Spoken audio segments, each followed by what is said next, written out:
அன்னைக்கு அந்த இடமே கொஞ்சம் பரபரப்பா தான் இருந்தது. மலைப்பகுதியில கடுமையான குளிருக்கு மத்தியில 30க்கும் மேற்பட்ட போலீஸ் அந்த பங்களாவுல அன்னைக்கு முகாமிட்டிருந்தாங்க.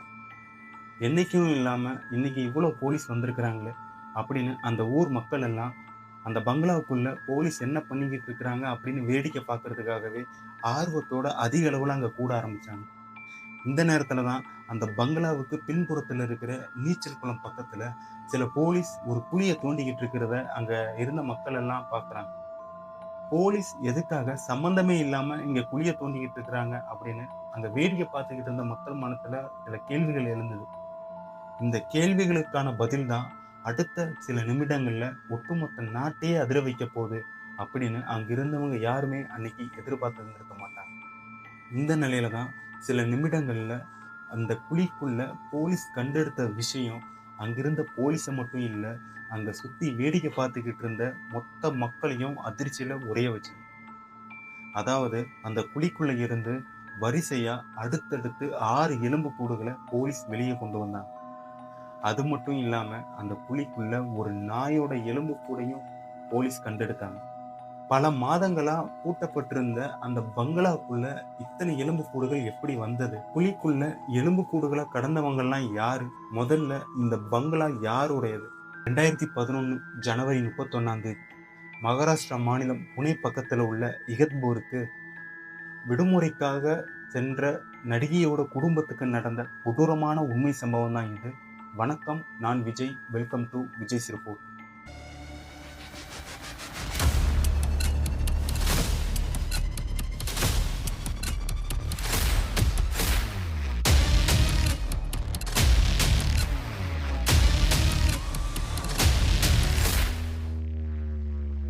மகாராஷ்டிரா மாநிலம் மும்பை பக்கத்துல உள்ள மலாடு பகுதியை சேர்ந்தவர் நதீர் பட்டேல். இவருக்கும் செலினா பட்டேலுங்கிறவருக்கும் 1979ல திருமணம் நடந்தது. இவங்களுக்கு மொத்தம் 4 பசங்க. அதுல மூத்த பொண்ணு அஷ்மினா பட்டேல், இரண்டாவது ரேஷ்மா பட்டேல், மூணாவது இரட்டையர்களான சாரா மற்றும் இம்ரான். ஆரம்பத்துல செலினா பட்டேல் நதீர் பட்டேலோட வாழ்க்கை நல்ல சந்தோஷமா தான் போய்கிட்டு இருந்தது. கொஞ்ச நாள் கழிச்சு, கொஞ்சம் வருஷம் கழிச்சு இவங்களோட வாழ்க்கையில ஒரு பெரிய புயல் வீச ஆரம்பிச்சது. இதுக்கப்புறம் நதீர் பட்டேல், செலினா பட்டேல் இருவருக்கும் அடிக்கடி அவங்களோட குடும்ப சண்டைகள் அதிகரிக்க ஆரம்பிச்சது. இதனால ஒருத்தருக்கு ஒருத்தர் பிரிஞ்சிடலாம், விவாகரத்து வாங்கிடலாம்னு முடிவு பண்ணாங்க. 1992ல 2 பேரும் பரஸ்பரமா விவாகரத்து பெற்றுக்கிட்டாங்க. இந்த நேரத்துல தான் நதீர் பட்டேல் தன்னோட 4 குழந்தைகள் அப்புறம் செலினா பட்டேலுக்கு ஒரு கணிசமான தொகையை கொடுத்தாரு. இந்த தொகையை வச்சு செலினா பட்டேல் தன் பசங்களோட மும்பையில செட்டில் ஆனாங்க. மும்பையில 2 ஃபிளாட் வாங்கினாங்க. அதுல ஒரு ஃபிளாட் ஓஷிவாராவில் இருக்குது. அந்த ஃபிளாட்ல தான் தன் குழந்தைகளோட வசிச்சுக்கிட்டு வராங்க. அதே நேரத்துல மும்பையில ஒரு பெரிய ஜவுளி கடையும் செலினா திறக்கிறாங்க. அதுல கிடைக்கிற வருமானத்தை வச்சு தன் குழந்தைகளை கவனிச்சுட்டு வந்தாங்க. அதே நேரத்துல விடுமுறை நாட்கள்ல ஓய்வெடுப்பதற்காக மும்பையிலிருந்து 120 கிலோமீட்டர் தள்ளி இருக்கிற இகத்பூர்ல ஒரு சொகுசு பங்களாவையும் பெரிய தொகை கொடுத்து செலினா வாங்குறாங்க. இந்த சொகுசு பங்களாவுக்கு அடிக்கடி தன் குழந்தைகளோட போயிட்டு வர்றத செலினா வழக்கமா வச்சுக்கிட்டு இருந்தாங்க. இந்த நிலையில தான் செலினாவுக்கும் ஆசிப் ஷேக் அப்படிங்கிறவருக்கும் பழக்கம் ஏற்படுது. கொஞ்ச நாள்ல செலினா ஆசிப் ஷேக்கை 2வது திருமணம் செஞ்சுக்கிறாங்க. ஆனாலும் அந்த திருமணமும் ரொம்ப நாளா அவங்களுக்கு நீடிக்கல. 2008ல செலினா பட்டேலும் ஆசிப் ஷேக்கும் பிரிஞ்சிடுறாங்க. இதுக்கு இடைப்பட்ட காலத்துல தான் செலினாவோட 2வது மகளுக்கு சினிமா ஆசை வருது. சினிமாவில் எப்படியாவது பெரிய ஹீரோயினா ஆயிடணும் அப்படின்னு சொல்லிட்டு அவங்க பல்வேறு முயற்சிகளை எடுத்துக்கிட்டு வந்தாங்க. சினிமாவில் நடிக்கிறதுக்காக தன்னோட ரேஷ்மா பட்டேலுங்கிற பெயரை லைலா கான்னும் அவங்க மாற்றி வச்சுக்கிட்டாங்க. இந்த நேரத்தில் தான் அவங்களுக்கு கன்னட இண்டஸ்ட்ரியில் ஒரு வாய்ப்பு கிடைச்சிது. கன்னடத்தில் 2002ல் வெளியான மேக்கப்புங்கிற திரைப்படத்தில் அவங்க ஹீரோயினாக நடிச்சிருந்தாங்க. ஆனால் இந்த படம் அவங்களுக்கு பெரிய தோல்வியை தான் கொடுத்தது. இருந்தாலும் அவங்க தன்னோட தொடர் முயற்சிகளால் தொடர்ந்து சினிமா வாய்ப்புகளை தேடிக்கிட்டு இருந்தாங்க. இடையில 2, 3 சின்ன படங்கள்லையும் அவங்க நடித்தாங்க. ஆனால் எந்த படமும் அவங்களுக்கு பெரிய அளவில் கை கொடுக்கல. இந்த நிலையில தான் 2008ல் வாஃபா தி டெட்லி லவ் ஸ்டோரி அப்படின்னு ஒரு ஹிந்தி திரைப்படத்தில் பிரபல நடிகர் ராஜேஷ் கண்ணாவோட ஜோடி சேர்ந்தாங்க. இந்த படமும் அவங்களுக்கு தோல்வி படமாக தான் அமைஞ்சது. ஆனாலும் இந்த படம் ஹிந்தி திரையுலகில் அவங்களுக்கு ஒரு அடையாளத்தையும் பெற்று தந்தது. இதுக்கப்புறம் லைலா கானுக்கு தொடர்ச்சியாக பட வாய்ப்புகள் குவிய ஆரம்பிச்சது. இப்படி லைலா கான் தொடர்ச்சியாக சினிமாவில் பிஸியாக நடிச்சுக்கிட்டு இருக்கும்போது அவரோட அம்மா செலினா பட்டேல் பர்வேஷ் இக்பால் தக் அப்படிங்கிறவர் வந்து 3வதா திருமணம் பண்ணிக்கிறார். இந்த பர்வேஷ் இக்பால் தக் வந்து செலினா விட 15 வயசு சின்ன பையன். வயது வித்தியாசம் அதிகமா இருக்கிறதுனால ஆரம்பத்துல செலினாவோட பசங்க இந்த திருமணத்த வந்து ஏத்துக்கல. அதுக்கப்புறம் கொஞ்ச நாள் ஆக ஆக இந்த எதிர்ப்பு மெல்ல மெல்ல குறைய ஆரம்பிச்சது. ஒரு கட்டத்துல இந்த திருமணத்தையும் அந்த செலினாவோட பசங்க ஏத்துக்கிட்டாங்க. இந்த பர்வேஷ் இக்பால் தக் செலினாவோட ஓஷிவாரா பிளாட்ல அவங்க கூடவே தங்க ஆரம்பிச்சாரு. இந்த பர்வேஷ வந்து செலினா ஒரு எடுபிடி வேலைக்காக தான் வச்சுக்கிட்டு இருந்தாங்க. முதல்ல இந்த பர்வேஷ் இக்பால் தக் அப்படிங்கிறவர் வந்து யாருன்னா, இவர் வந்து ஜம்மு காஷ்மீர் மாநிலத்தை வந்து சேர்ந்தவர். சாதாரண ஒரு ஏழை குடும்பத்துல 1980ல பிறந்தவர். இவரோட அப்பா ஒரு தச்சு தொழிலாளி. இந்த நிலையில பர்வேஷ் இக்பால் தக் 10ஆம் வகுப்பு படிச்சுக்கிட்டு இருக்கும்போது தேர்வுல தோல்வி அடைஞ்சிட்டாரு. இதுக்கப்புறம் அவர் வந்து மேற்கொண்டு படிக்கவும் செய்யல. இதுக்கப்புறம் தன்னோட அப்பா கூட சேர்ந்து தொழில பார்க்க ஆரம்பிச்சாரு. தச்சு தொழில நல்லா கத்துக்கிட்டாரு. இந்த நேரத்துல தான் பர்வேஷுக்கு ஜம்மு காஷ்மீர் அரசுல ஒரு ப்ராஜெக்ட்ல ஒரு வாய்ப்பு கிடைக்குது. அந்த ப்ராஜெக்ட்ட இவர் வந்து நல்லபடியா பண்ணி குடுக்குறாரு. அதுக்கப்புறம் தொடர்ச்சியா அடுத்தடுத்து இவருக்கு வந்து கவர்மெண்ட் ப்ராஜெக்ட் நெறைய வருது. அப்போதான் ஜம்மு காஷ்மீரோட எம்எல்ஏ ஜிஎம் சரூரி கூட இவருக்கு வந்து ஒரு நெருங்கிய தொடர்பு வந்து ஏற்படுது. அவர் மூலமா ஒரு ரோட் ப்ராஜெக்ட்டும் பர்வேஸுக்கு கிடைச்சது. இப்படி நெறைய அரசியல்வாதிகள் கூட தொடர்பு இருந்ததுனால, குறைவான நாட்கள்லயே இவரோட வளர்ச்சி அதிகமாக ஆரம்பிச்சது. ஒரு கட்டத்துல என்ன பண்ணாருன்னா, வசதி வாய்ப்புகள் அதிகமா வந்ததுனால, நாமளும் ஒரு பெரிய அரசியல்வாதி ஆகலாம் அப்படின்னு சொல்லிட்டு பர்வேஸ் நினைச்சாரு. ஸோ இதுக்காக டெல்லி போன அவரு தேசியவாத காங்கிரஸ் கட்சியிலயும் சேர்ந்தாங்க. அடிக்கடி கட்சி விஷயமா டெல்லி போயிட்டு வரும்போது தான் செலினாவோட பழக்கம் பர்வேஸுக்கு கிடைக்குது. ஸோ 2008ல பர்வேஸ் ஜம்மு காஷ்மீர் எலெக்ஷன்ல வந்து நிற்கிறாரு. அப்போ தேர்தலுக்காக செலினா பல உதவிகளை வந்து பர்வேஸுக்கு செய்றாங்க. ஆனா அந்த எலெக்ஷன்ல பர்வேஸ் படுதோல்வி அடைகிறாரு. லட்சக்கணக்கில் செலவு பண்ணி தோல்வி அடைஞ்சதுனால அவருடைய சொத்துக்கள் எல்லாம் பறி போயிருச்சு. மறுபடியும் பழைய நிலைக்கு அவர் வந்து தள்ளப்பட்டுட்டாரு. என்ன பண்ணலாம் அப்படின்னு சொல்லிட்டு யோசிச்சுக்கிட்டு இருக்கும்போது தான் பர்வேஸுக்கு ஒரு யோசனை வந்தது. மறுபடியும் செலினா கிட்ட ஒரு உதவி கேட்கலாம் அப்படின்னு சொல்லிட்டு நினைச்ச பர்வேஸ் செலினாவை தொடர்பு கொண்டு இந்த மாதிரி எலெக்ஷன்ல நின்னதுனால என்னோட சொத்துக்கள் எல்லாம் போயிருச்சு, நடுத்தெருவுக்கு வந்துட்டேன் அப்படின்னு சொல்லிட்டு செலினா கிட்ட சொல்றாரு. உடனே செலினா, நீங்க உடனே கிளம்பி பாம்பேக்கு வாங்க அப்படின்னு சொல்லிட்டு செலினாவும் சொல்றாங்க. அடுத்த கொஞ்ச நாள்ல பர்வேஸ் பாம்பேக்கு கிளம்பி போறாரு. அங்க செலினாவோட அதே ஓஷிவாரா பிளாட்ல தங்க ஆரம்பிக்கிறாரு. அப்பதான் 2 பேர்த்துக்கும் பழக்கம் ஏற்பட்டு நெருக்கம் ஏற்பட்டு 2 பேரும் திருமணமும் செஞ்சுக்கிறாங்க. இவங்களோட திருமணம் 2010ல நடக்குது. செலினா தன்னை விட 15 வயசு பெரிய பொண்ணுன்னு தெரிஞ்சும் பர்வேஸ் ஏன் கல்யாணம் பண்ணாரு அப்படின்னா, செலினாவோட சொத்துக்களுக்கு ஆசைப்பட்டு தான். செலினாவை கல்யாணம் பண்ணா சொத்துல பங்கு கிடைக்கும். அந்த சொத்தையும் நம்ம வந்து அனுபவிச்சுக்கலாம் அப்படிங்கிற ஒரு எண்ணத்துல தான் செலினாவை வந்து வயது வித்தியாசம் பார்க்காம பர்வேஸ் திருமணம் பண்ணிக்கிட்டாரு. இந்த நேரத்துல தான் செலினாவோட ஓஷிவாரா பிளாட்டுக்கு அவரோட 2வது கணவர் ஆசிப் ஷேக் அடிக்கடி வந்துட்டு போனார். அப்படி வந்துட்டு போகும்போது செலினா வந்து பர்வேஷ் கிட்ட ஆசிப் ஷேக் தன்னோட சகோதரர் அப்படின்னு சொல்லிட்டு வந்து அறிமுகப்படுத்தி வைக்கிறார். இந்த நிலையில ஒரு நாள் ஆசிப் ஷேக்கோட செலினா படுக்கை அறையில இருக்கிறத பர்வேஷ் பார்த்துடுறாரு. அப்போ இத பத்தி வாக்குவாதம் ஏற்படுது. அப்பதான் செலினா பர்வேஷ் கிட்ட உண்மையை சொல்றாங்க. ஆசிப் ஷேக் என்னோட 2வது கணவர். நாங்க 2 பேரும் பிரிஞ்சிட்டோம். ஆனா பரஸ்பரமா நாங்க வந்து விவாகரத்து வாங்கிக்கல அப்படிங்கிற அந்த உண்மையை வந்து சொல்றாங்க. இதை கேட்டு பர்வேஷ் வந்து அதிர்ச்சி அடைகிறாரு. ஆனாலும் சொத்துக்களுக்கு ஆசைப்பட்டு எல்லாத்தையும் பொறுத்து பர்வேஷ் செலினா கூட வாழ்ந்துகிட்டு தான் வந்தாரு. அதே நேரத்துல செலினாவோட பசங்க நைட் பார்ட்டிக்கு போறது, பாய் ஃப்ரெண்ட்ஸ் கூட சுத்துறத பர்வேஸுக்கு சுத்தமா பிடிக்கல. இவர் வந்து கடுமையா எதிர்க்க ஆரம்பிச்சாரு. அதே நேரத்துல செலினா தன்னோட இன்னொரு ஃபிளாட்ட நைட் பார்ட்டி பண்றதுக்காக வாடகைக்கு விட ஆரம்பிச்சாங்க. இத வந்து கடுமையா எதிர்த்த பர்வேஷ், "நீ பண்றது நம்மளோட மதத்துக்கும், மரபுக்கும் எதிரானது. இப்படிலாம் செய்யாத" அப்படின்னு சொல்லிட்டு அவரு கூட வாக்குவாதத்துல ஈடுபடுறாரு. ஆனாலும் செலினா இத பத்தி எதுவும் கேட்காம, வருமானத்துக்காக தொடர்ந்து தன்னோட ஃப்ளாட்ட வாடகைக்கு விடுறது, இந்த மாதிரியான பணிகள்ல வந்து அவங்க வந்து ஈடுபட்டுக்கிட்டு இருந்தாங்க. இந்த நிலையில தான் நடிகை லைலா கானுக்கும், சோனுங்கிறவருக்கும் பழக்கம் ஏற்படுது. 2 பேரும் காதலிக்க ஆரம்பிக்கிறாங்க. அப்போ சோனு லைலா கான வந்து, "நீ ஃபேமிலியோட என் கூட துபாய்க்கு வந்துரு. நம்ம வந்து அங்கேயே செட்டில் ஆயிரலாம்" அப்படின்னு சொல்லிட்டு சொல்றாரு. லைலா கான் இத வந்து தன்னோட அம்மாகிட்ட செலினா கிட்ட வந்து சொல்றா. உடனே செலினாவும் இது வந்து நல்ல யோசனையா இருக்கு. நம்ம எல்லாரும் போய் துபாய்ல செட்டில் ஆயிரலாம் அப்படின்னு சொல்லிட்டு வந்து நினைக்கிறாங்க. ஸோ துபாய்க்கு போறதுக்கான ஏற்பாடுகள பண்றாங்க. சோனு போகும்போது இங்க இருக்கிறவங்களோட பாஸ்போர்ட் எல்லாத்தையும் வாங்கிட்டு போய் விசாக்காக எல்லாத்தையும் ரெடி பண்ணிக்கிட்டு இருக்கிறாரு. அதே நேரத்துல பர்வேஷ் கிட்ட பாஸ்போர்ட் இல்லாததுனால அவரால துபாய்க்கு போக முடியாத சூழ்நிலை ஏற்படுது. இன்னொன்னு என்னன்னா, பர்வேஷால முதல்ல இந்தியாவை விட்டு வெளியில போக முடியாது. காரணம் என்னன்னா, பர்வேஸ் காஷ்மீர்ல இருக்கும்போது ஒரு தீவிரவாத அமைப்பு கூட பர்வேஸ்க்கு தொடர்பு இருப்பதா ஒரு வழக்கு அவர் மேல இருக்குது. ஸோ இதனால அவரால இந்தியாவை விட்டே முதல்ல வெளிய போக முடியாது. இந்த நிலையில பர்வேஸ் வந்து என்ன நினைக்கிறாருன்னா, நம்மள இங்க தனியா விட்டுட்டு இவங்கெல்லாம் துபாய்ல போய் செட்டில் ஆயிருவாங்க. இவங்க அங்க போய் செட்டில் ஆயிட்டாங்கன்னா, சொத்துக்கள் கிடைக்காது, பணங்கள் கிடைக்காது. இந்த மாதிரியான ஒரு வசதியான வாழ்க்கை நமக்கு கிடைக்காது. அப்படின்னு சொல்லிட்டு அவர் வந்து நினைக்க ஆரம்பிக்கிறாரு. ஸோ இதுக்கப்புறம் என்ன பண்றாருன்னா, இவங்க எல்லாரையுமே துபாய்க்கு போக விடாம தடுக்கிறதுக்கு என்னலாம் பண்ண முடியுமோ எல்லாத்தையும் பண்ண ஆரம்பிக்கிறாரு.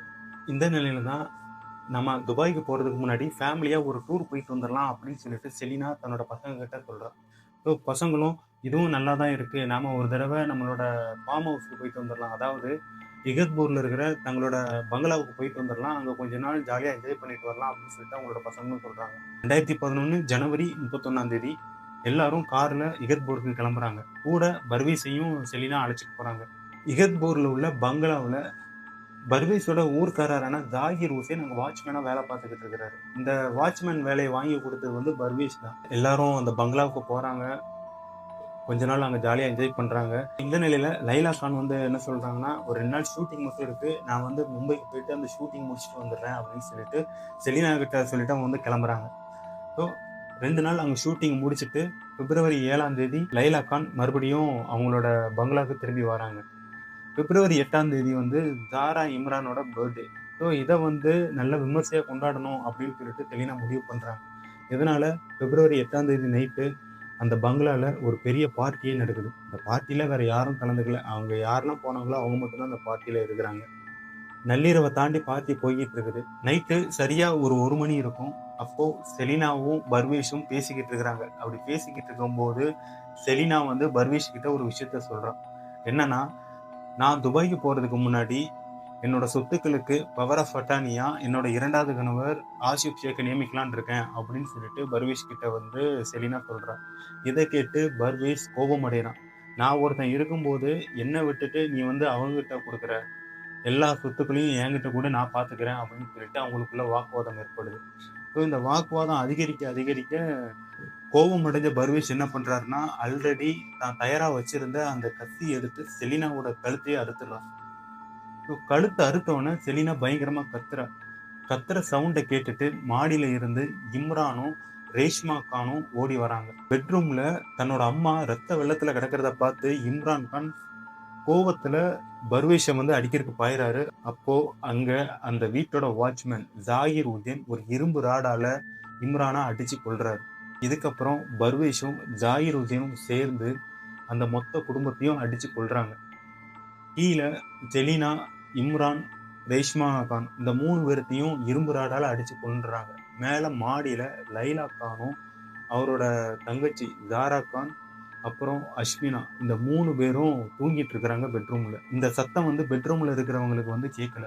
ஸோ இதுக்கப்புறம் என்ன பண்றாங்கன்னா, ஜாகிர் ஹுசைனும் பர்வேஷும் மாடிப்படிக்கு போறாங்க.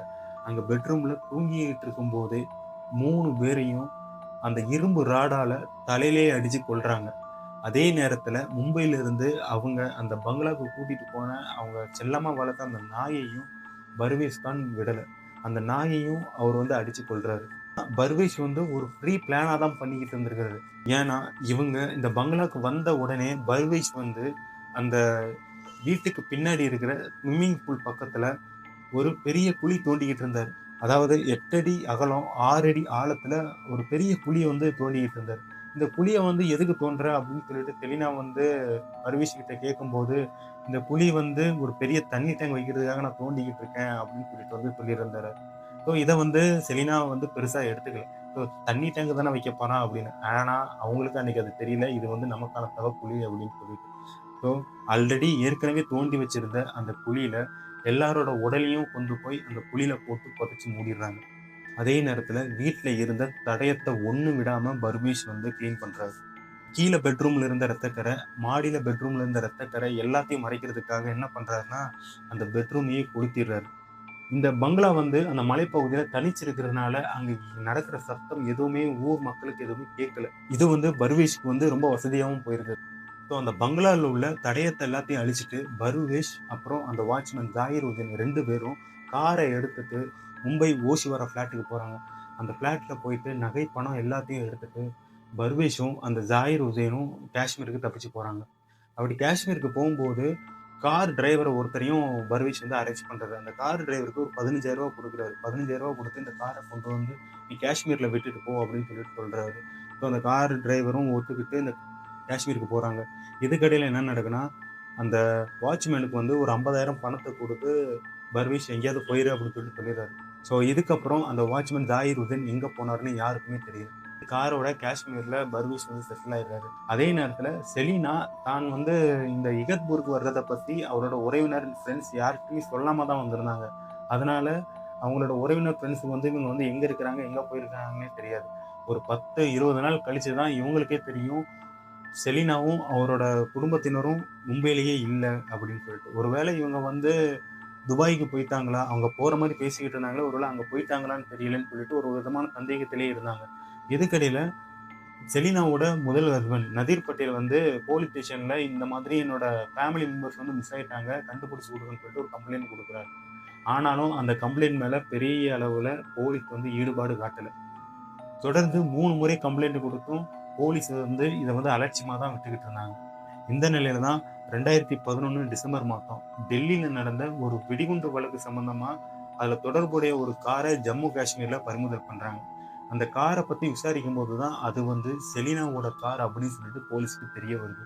இந்த செலினா யார் அப்படின்னு சொல்லிட்டு வந்து விசாரணை பண்ணும்போதுதான் பிரபல நடிகை லைலா கானோட அம்மா செலினான்னு சொல்லிட்டு தெரிய வருது. ஸோ இதுக்கப்புறம் மும்பைக்கு வந்த போலீஸ் வந்து செலினாவோட ஃபேமிலியை வந்து விசாரிக்கிறாங்க. அப்படி விசாரிக்கும் போதுதான் செலினாவோட ஃபேமிலி கடந்த 1 வருஷமா காணாம போயிருக்கிறது போலீஸுக்கு தெரிஞ்சது. ஸோ இதுக்கப்புறம் தான் இந்த வழக்கு வந்து இன்னும் தீவிரமடையுது. அதாவது 1 வருஷமா செலினாவோட ஃபேமிலி காணும். ஆனா அவங்களோட கார் ஜம்மு காஷ்மீர்ல இருக்குது. எப்படி அப்படின்னு சொல்லிட்டு விசாரிக்கும் போதுதான் போலீஸுக்கு இன்னொரு உண்மையும் தெரிய வருது. அதாவது என்னன்னா, ஜம்மு காஷ்மீரை சேர்ந்த பர்வேஷ் இக்பால் தக்கை தான் செலினா 3ஆவதா திருமணம் பண்ணிக்கிட்டாங்க.